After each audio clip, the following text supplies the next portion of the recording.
Torsion को जो threat था वो बायोलॉजिकल थ्रेट था। अगर टार्जन को काम नहीं करता तो उसकी जान को खतरा था। जैसे मिसाल के तौर पर उस पर टाइगर ने हमला कर दिया, अब बड़ा आई एम कूल गया, तो इसलिए उसको एंगर आना जरूरी था, ठीक है। लेकिन क्या यहां पर एंगर आना जरूरी है कि जो काम मेरा नहीं है मुझे बोल दिया और फिर मुझे गुस्सा आया? तो टाइगर के थ्रेट में और मेरे थ्रेट में डिफरेंस है या नहीं है? डिफरेंस यानी वहां उसकी जान पर बनाई थी। अगर वो गुस्से में नहीं आता, अगर वो डर कर नहीं भागता तो मर जाता। लेकिन यहां पर मैं स्टेज पर आकर अगर नहीं बोलूं तो क्या मेरी जान जाने वाली है? क्या मैं मरने वाला हूं? पापा ने अगर मुझे डांट दिया तो क्या होगा, मर जाऊंगा मैं? तो फर्क है टार्जन के थ्रेट में और हमारे थ्रेट में। फर्क क्या है? वो बेसिक फर्क ये है, टार्जन का जो थ्रेट था वो बायोलॉजिकल थ्रेट था, जान का खतरा, और मेरा जो थ्रेट है ये बायोलॉजिकल नहीं है, इसको हम कहते हैं साइको सोशल थ्रेट, यानी लोग क्या कहेंगे वाला थ्रेट। वही है ना, ये मैंने अगर आपको कहा कि चलो यहाँ का इंट्रोडक्शन दो, आप यहाँ पर आए और इंट्रोडक्शन नहीं दे पाए, क्या होगा? जान जाने वाली आपकी नहीं। तो इसका मतलब टार्जन का थ्रेट और मेरा थ्रेट सेम नहीं है। तो फिर टार्जन को डर लगता है, मुझे डर नहीं लगना चाहिए। क्यों? तो अगर यहां खड़े होकर अगर मैं कुछ ना बोल पाऊं तो मेरी कौन सी जान जाने वाली? तो यहां पर ये तीन इमोशंस होना जरूरी है। अब अगर ये इमोशंस नहीं होंगे तो क्या होगा मालूम? अगर मुझे कंपटीशन का डर नहीं है तो मैं प्रिपेयर नहीं करूंगा, ठीक है। अगर फेल होने पर मैं डिप्रेस नहीं हुआ तो मैं अगली बार पास होने की मैं तैयारी नहीं करूंगा, ठीक है। और हार से अगर मुझे गुस्सा नहीं आया तो मेरे अंदर वो जिद पैदा नहीं होगी जीतने वाली। मैं कहूंगा ठीक है फेल हो गया, फेल हो गया, तो मुझे गुस्सा आना चाहिए फेल होने पर कि अगली बार जीत के दिखाऊंगा। तो ये इमोशंस होना जरूरी, ठीक है। अब यहां पर हम जिसकी बात कर रहे हैं वो है एंगर, ठीक है। तो एंगर देखिए, जब डर लगता है तो हम भागते हैं, डिप्रेशन आता है तो हम क्या होते हैं? फ्रीज हो जाते हैं, और गुस्सा आया तो हार्म, ये तो सामने वाले को हार्म कर देते हैं हम या खुद को, ठीक है। अब गुस्से से होता क्या है? तो ये सारी चीजें हैं जो गुस्से से होती है। गुस्से की वजह से मेरी हेल्थ खराब होती है, गुस्से की वजह से मेरे रिलेशन खराब होते हैं, मैं अपने टारगेट पर फोकस नहीं कर पाता हूं, ठीक है। उसके बाद मैं अपना कंसंट्रेशन कम कर देता हूं गुस्से की वजह से, ठीक है। तो ये कुछ चीजें हैं जो गुस्से की वजह से जिसके रिजल्ट्स होते हैं। अभी सबके साथ है ना, क्योंकि है जो गुस्से में बहुत खुश होता, मेरे को कभी गुस्सा ही नहीं आता, कभी आया तो बड़ी खुशी होती है कोई ऐसा? कोई भी नहीं, ठीक है। सबके साथ same situation. Now why do we get angry? ये रीजन है गुस्सा होने की। जब काम मेरी मर्जी के मुताबिक नहीं होता है, एक्सपेक्टेशंस जब मेरे मिलते नहीं है तो मुझे गुस्सा आता है, ठीक है। दूसरा, जब मुझे किसी चीज का डर लगता है तो मुझे गुस्सा आता है। जब मेरा फ्रस्ट्रेशन टॉलरेंस लेवल कम होता है तो मुझे गुस्सा आता है। देखिए, फ्रस्ट्रेशन टॉलरेंस लेवल क्या है कि कुछ लोग होते हैं जो बहुत बर्दाश्त करते हैं और कुछ लोग होते हैं जरा भी बर्दाश्त नहीं करते। तो ये क्या है? दोनों का फ्रस्ट्रेशन टॉलरेंस लेवल। जो बर्दाश्त करता है उसका टॉलरेंस लेवल बहुत हाई है, और जो बिल्कुल बर्दाश्त नहीं करता है लो है, ठीक है। देन पावरलेसनेस, हमेशा लोग मेरी सुनते थे, आज कोई सुन नहीं रहा मेरी, तो ये क्या हो गया? पावरलेसनेस। जब मुझे लगता है मेरी अथॉरिटी जा रही है तो मुझे गुस्सा आता है, ठीक है।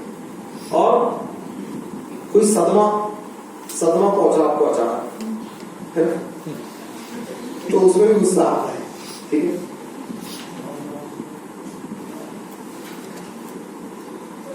अब मैंने जैसे कहा गुस्सा वेदर इट इज गुड और बैड, तो ये प्राइमरी इमोशन है जो इंसान के अंदर होना चाहिए, ठीक है।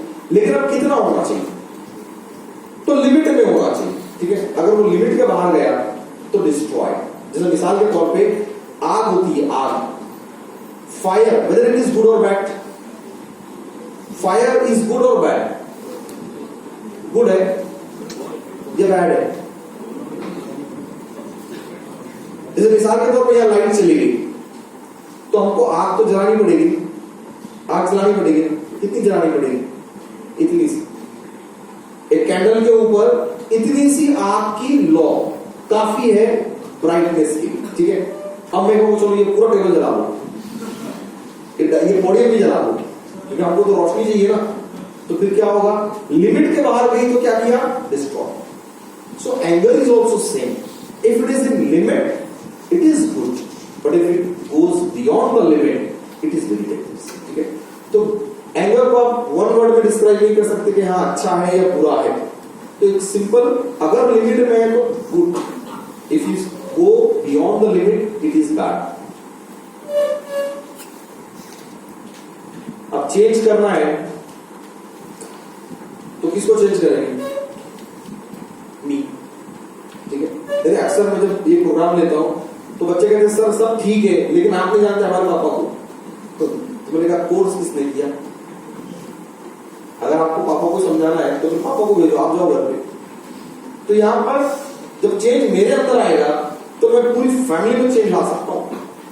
जब मेरे अंदर चेंज आएगा तो पूरी सोसाइटी में चेंज ला सकता हूं। तो जब आपने ये डिसाइड किया कि मुझे चेंज होना है तो अब आप दूसरों से एक्सपेक्टेशन मत। पापा तो गुस्सा करेंगे ही आपको, फोर्स किसने किया? आपने किया। तो यह चेंज कौन होगा? आपको होगा, ठीक है। तो यहां पर एंगर मैनेजमेंट दो तरह से है। एक तो गुस्सा आने से पहले और दूसरा जब गुस्सा आ जाए। दो सिचुएशन, ठीक है। तो किस तरह से प्रिपेयर करेंगे? अगर आपको गुस्सा आने से पहले तैयारी करनी है तो ये काम करने होंगे कि check your belief. Check your belief, जैसे मैंने कहा कि हमारा बिलीफ थोड़ा थोड़ा थोड़ा थोड़ा करके बनता है किसी के भी ताल्लुक से, किसी भी व्यक्ति को लेकर, किसी को भी। जैसे कि आप एक व्यक्ति से बात नहीं करते हो तो हम क्या बना लेते हैं? उसके बारे में हमारा बिलीफ बहुत अकड़ू है, बहुत अकड़ू है ना। कभी आपने उससे बात की ना, उससे बात आपने की, लेकिन आपका बिलीफ क्या बन गया उसको लेकर? ये बहुत अकड़ू है, बहुत घमंडी है। तो सबसे पहले अपने बिलीफ को बार बार चेक किया करो कि मेरा खुद के बारे में क्या नजरिया है और इसके बारे में क्या नजरिया है, इसके बारे में क्या नजरिया है, इसके बारे में मेरा क्या नजरिया है। ये हमेशा चेक करना पड़ेगा। जैसे होता है ना कि आपको अगर हमेशा मम्मी पे, पापा पे, अपने भाई पर गुस्सा आता है तो पहले अपने बिलीफ चेक करो। नहीं यार, ये बिलीफ मैंने बनाकर रखा है। वो अपने दोस्तों में तो बड़ा हंसी मजाक करता है, तो मेरे साथ क्यों ऐसी बात करता है? क्योंकि मैंने उसके बारे में एक बिलीफ बना लिया, उसने मेरे बारे में एक बिलीफ बना लिया, इसलिए हम दोनों टकराते हैं एक दूसरे से, ठीक है। Second, acknowledge the behaviour that hurts. अपना बिहेवियर और सामने वाले का बिहेवियर चेक करो, क्या ये बिहेवियर एक दूसरे को नुकसान पहुंचाता है, ठीक है। Then identify what trigger the anger. अब यहां पर ये देखना जरूरी है कि मुझे किस चीज से गुस्सा आता है और सामने वाले को किस चीज से गुस्सा आता है।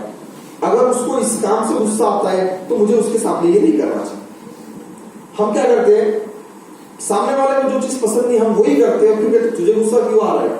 तो यह आइडेंटिफाई करना पड़ेगा कि मुझे किस चीज से गुस्सा आता है और उसको किस चीज से गुस्सा आता है, ठीक है।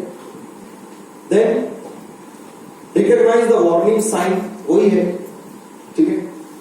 वार्निंग साइन, जैसे फॉर एग्जांपल पापा घर को आए, ठीक है, रोज तो नॉर्मल आते हैं, एक दिन आकर बैग फेंक दिया और बिना शूज उतारे सोफे पे जाकर लेट गए। आप समझ जाओ मामला आज गड़बड़ है, समझ रहे? आइडेंटिफाई, ठीक है। Then prepare response beforehand and rehearse. अब यहां पर आपको रिहर्स करना पड़ेगा, अपने आप को समझाना पड़ेगा कि अगर पापा इस सिचुएशन में घर आते हैं तो क्या करना चाहिए, ठीक है। डायरेक्ट डिमांड नहीं रखना है। ऑलरेडी फादर आपके गुस्से में घर को आए और आप जाके बोले वो प्रिंसिपल फीस मंगा रहे थे, तो क्या किया आपने? डबल अटैक हो गया। तो यहाँ आपको रिहर्स करना पड़ेगा कि ऐसी सिचुएशन में क्या होना चाहिए। तो ऐसी सिचुएशन में क्या होगा? पहले पानी आएगा, फिर चाय आएगी, फिर कोई खुशखबरी सुना देगी, है ना। अब आपको पता है वो हमारे अंकल, ये वो आपके जो बहुत करीबी दोस्त है वो कंपनी में सेलेक्ट हो गए, तो पापा को थोड़ा खुशी होगी। फिर आपको अपनी डिमांड, वो प्रिंसिपल फीस मांग रहे थे, समझ रहे? तो ये रिहर्सल है, ठीक है। Next, at the time of anger, अब जब गुस्सा आ जाए, अब गुस्सा आपको आ गया, ठीक है, So these are some points like breathe. सामने वाले ने आपको कुछ बोल दिया आपको, है ना? कितनी बार कहा तेरे को मेरे बैग को हाथ में लगाना, how dare you to touch my bag. अब आपको पता है आपने टच नहीं किया बैग को, आपने क्यों उठा के रखा, तो आपको गुस्सा आने वाला। तो पहली सिचुएशन ब्रीथ, ब्रीथ लो, ठीक है। देन टेक टाइम, टाइम तो रिस्पॉन्स देने। हम क्या करते हैं मालूम, उसने कुछ बोला मैंने कुछ बोल दिया, अब जंग शुरू, ठीक है। तो take time to response, okay. Then speak slowly, speak slowly, slow हो जाओ। सामने वाला जोर से बात कर रहा है, आप थोड़ा धीरे से शुरू करो। एक एक क्या हुआ, ठीक से समझा। Then focus on solution, focus on solution. अब सोल्यूशन क्या होता है कि दो चीजें होती है। कोई अगर आपको किसी बात की वजह से डांटता है, ठीक है, या तो आपने किया होता है या नहीं किया होता है, तीसरा कोई काम ही नहीं है। जैसे फॉर एग्जांपल आपने यहां से कुछ बुक्स थी वहां पर रख दी किसी ने, और आके टीचर ने आपको डांटा, है ना, कहा कि वहां क्यों बुक रख दी तुमने। अब अगर आपने किया है तो अपने आप को समझाओ, हाँ मैंने नहीं किया है, तो फिर डांट तो मुझे ही खानी पड़ेगी। और अगर आपने नहीं किया है फिर भी डांट खानी पड़ रही है, तो फिर अपने आप को समझाओ कि मैंने जब ये किया ही नहीं तो फिर मैं क्यों टेंशन लूं, इसको कंप्लीट करने दे, उसके बाद मैं समझाऊंगा किसने किया। समझ गए। तो यहां पर focus on solution and be in present, ये बहुत इंपॉर्टेंट है। क्योंकि जब भी किसी के साथ तू मैं होती है ना, हम उसके पास्ट में चले जाते हैं, पास्ट में या फ्यूचर में। जैसे फॉर एग्जांपल आपके दोस्त ने आपको आकर कुछ बोल दिया तो आप सीधा पास्ट में भूल गए हमारे एहसान। जब नया नया आया था कॉलेज में, कोई पूछता नहीं था तेरे को क्या कर रहे हैं, आप पास्ट में चले जा रहे हैं। या फिर फ्यूचर में, अच्छा बेटा एग्जाम के टाइम आप लोग दोनों ही करते ना। मैंने अक्सर लोगों को यही करते देखा है, अक्सर हस्बैंड वाइफ को तो यही छुपा है ना। जैसे हस्बैंड वाइफ की झगड़े हुई तो वाइफ कहती है मेरे पापा ने इतने पैसे दिए तो उसका क्या, है ना। तो हस्बैंड भी कहते हैं तेरे से कोई शादी नहीं कर रहा था, मेरे पापा ने बोला तो मैंने कर ली। ये सिचुएशन ऐसी होती है, आपको प्रेजेंट में रहना है और बहुत मुश्किल होता है। तो क्या करते हैं लोग, पास में चले जाते, मैंने तेरे साथ ऐसे किया, मैंने तेरे साथ ऐसे किया। तो पास में भी नहीं जाना है और फ्यूचर में भी नहीं जाना है। एक अक्सर डायलॉग होता है, आप बेटे तेरे देखता तो क्या हो गया, आप फ्यूचर में चले गए। नहीं, गुस्से की हालत में be in present.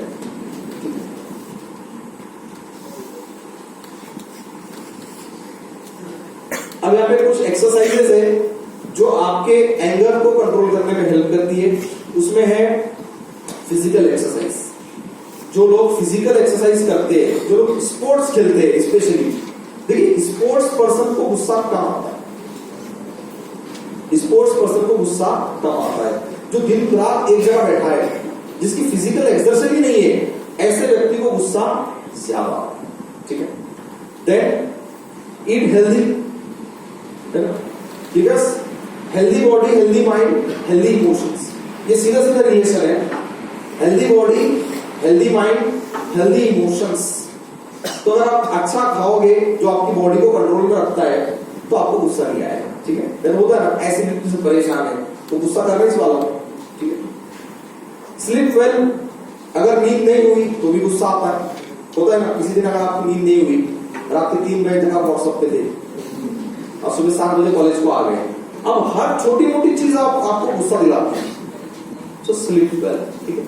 Then practice gratitude. Gratitude, शुक्र अदा करते चलो हर किसी का। जिस किसी ने आपको कुछ हेल्प कर दी, थैंक यू बोलो, थैंक गॉड बोलो, ठीक है। अपने आप को भी थैंक यू बोलो, ठीक है। Wow you are meant very good help, खुद को भी थैंक यू बोलो। ये आदत डालनी पड़ेगी। हम क्या करते हैं मालूम, थैंक यू और सॉरी को हमने बड़ा रेयर बना के रखा। ना थैंक यू किसी को बोलेंगे, ना सॉरी को सवाल ही नहीं उठता, ऐसे क्या गलती होती। ये 2 वर्ड आपको हमेशा जबान पे रखने, थैंक यू, सॉरी, ठीक है। तो आप जमीन से जुड़े रहते हो, नहीं हवा में रहते हो आप, ठीक है। तो यहां पर ग्रैटिट्यूड होना चाहिए। इमेजिन फॉरगिविंग, ठीक है। लोगों को माफ करते, ठीक है। जैसे आपकी किसी से नहीं बनती है और आपको लगता है कि चलो ठीक है यार, ये कभी अगर मेरी इसकी बात हुई तो माफ कर दूंगा। इमेजिन तो भी करो कम से कम, तो उस व्यक्ति के प्रति आपका गुस्सा कम होता है। हम क्या करने वाले, उल्टा होता है हमारा, उसने आना सिर्फ मेरे पास, देखता उसको ना, वो कभी आपके पास आता ना आप उसके पास जाते हो, और ये कशीदगी ऐसे ही चलती रहती है। तो उर्दू वर्ड यूज कर दिया हमने, कशीदगी। कशीदगी मतलब वो रस्सा कशी जो होती है ना, खींचा तानी ना, आपने कभी उसका कुछ बिगाड़ा ना उसने आपका कुछ बिगाड़ा, लेकिन ये जो इमेजिन फॉरगिविंग हम नहीं करते हैं, तो दोनों एक दूसरे को लेकर टेंशन में रहते हैं। देन एम्पैथी, दया करते चलो, लोगों की कंडीशन को समझो, अपने आप को समझाओ। अगर मैं उसकी सिचुएशन में होता तो शायद मैं भी ऐसे ही करता, ठीक है, उसने किया तो क्या हो गया, कोई भी अगर होता तो ऐसे ही करता। अपने आप को समझाना जरूरी है हर सिचुएशन, ठीक है। Then learn ventilation of negative emotions. Negative emotions बाहर निकालने की प्रैक्टिस करो, क्योंकि नेगेटिव इमोशन एक ऐसी चीज है जो हमको फ्री में मिलती है, फ्री। पॉजिटिव के लिए सिलेक्शन करने पड़ता, सही है ना। नेगेटिव के लिए करना पड़ता क्या, कोई ऐसा सेशन है, देखो आज मैं तुमको सिखाता हूं नेगेटिव कैसे सोचना है कोई ऐसा सेशन। लोग ऐसे बैठे बैठाए लेकर जाते हैं आपको इमोशन, अच्छा आप बैठे, कोई आया, तेरे को मालूम वो पूजा ऐसी चेहरा बच के रहे, दिया नेगेटिव। आपके पास आया, आप होगा अच्छा जो पता है वो राहुल के पापा बच के रहे ना उनसे, दिया नेगेटिव। और न्यूज चैनल ने तो कसर छोड़ी नहीं। न्यूज चैनल तो मैं कहता हूं नेगेटिव इमोशंस और नेगेटिव थॉट्स की फैक्ट्रीज है। आप अगर अपनी जिंदगी से बहुत ज्यादा खुश होना तो न्यूज चैनल देखा, दुखी होना शुरू हो जाओगे आप, ठीक है। तो निकालो नेगेटिव इमोशंस को, निकालने की कोशिश करो, ठीक है। अब यहाँ पे सबसे जो एक इंपॉर्टेंट मैसेज है वो ये है कि frequency of your happiness is more important than intensity. बड़ी खुशी के चक्कर में मत रहो, हर छोटी मोटी सिचुएशन में खुशी ढूंढो, ठीक है। तो यानी एक बड़ी खुशी मिलेगी, उससे अच्छा है कि हर 2 मिनट में मुझे खुशी मिले, हर दिन हर घंटे कुछ ऐसा करूं जिससे मुझे खुशी मिले। तो फ्रीक्वेंसी खुशी हैप्पीनेस की ज्यादा होनी चाहिए, इंटेंसिटी नहीं। इंटेंसिटी क्या हो सकती है, जैसे फॉर एग्जांपल मुझे कॉलेज में टॉप करना है और पूरे 3 साल दुखी आत्मा में जैसा घूमता है, दुखी आत्मा। अब टॉप करके कर भी क्या लेगा, समझ रहे हैं, सिचुएशन समझ में आपको। फ्रीक्वेंसी और इंटेंसिटी में फर्क समझो आप। फ्रीक्वेंसी ये है हर दिन हर घंटे कुछ ऐसा हो जिससे मुझे खुशी मिले, ठीक है। तो यहां पर आपकी फ्रीक्वेंसी ज्यादा इंपॉर्टेंट है, इंटेंसिटी इंपॉर्टेंट नहीं। हम क्या करते मालूम, एक बड़ी खुशी के चक्कर में हर रोज हर मिनट मिलने वाली खुशी की कुर्बानी दे देते हैं, ठीक है। सो अगर आप ये करोगे तो आपका एंगर ऑटोमेटिक कंट्रोल में रहेगा, ठीक है। So now we have finish this anger management. अब इससे कुछ टेस्ट भी है, इसका हमारे पास में जनरली एक टेस्ट होता है, वो हम आपसे फिलअप करवाते हैं और उसके बाद हम आपको बताते हैं कि आपका जो एंगर लेवल है, खुद से कितना एंगर है, दूसरों से आपको कितना एंगर आता है, ठीक है, और कौन सी सिचुएशन आपको ज्यादा एंग्री करती है। वो एक टेस्ट है पर उसको बहुत टाइम लगता है। So we will skip that. So I think we should stop here. I hope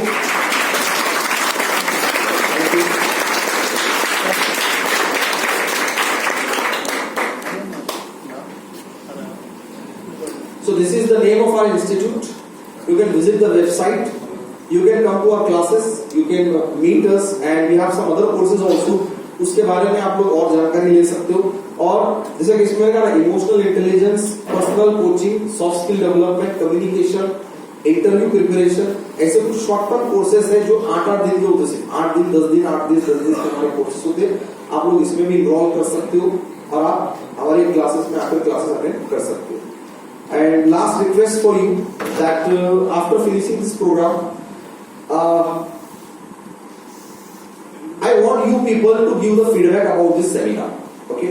हम एक आपका वीडियो लेंगे, एक बस सेकंड 10-15 सेकंड का एक वीडियो आप लोगों को इंडिविजुअली बनाना है और आपको इस प्रोग्राम के बारे में फीडबैक है, ठीक है। या तो आप खुद बना लो या हम मोबाइल में बना लेंगे आप लोगों का। एक बस 10-15 सेकंड का एक वीडियो होगा, ठीक है? I hope you all will cooperate. Thank you so much. It was really very good moment to share this information with you. I hope this information will help you in not only your career but in your personal life also. Thank you so much. Thank you so much sir, for this wonderful interacting session over emotional intelligence.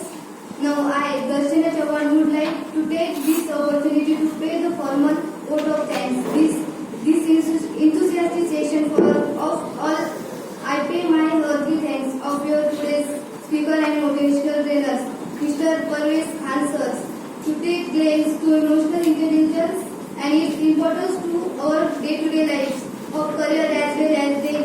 I extend my gratitude towards our head of department, Professor Salve UL, to provide us all possible facilities. Then I will to share my deep thanks for Professional Ganesh Ali sir to arrange this wonderful workshop, and I feel immense pleasure to pay the hearty thanks to all faculties and entire the civil engineer department for this their support, immediate pressures.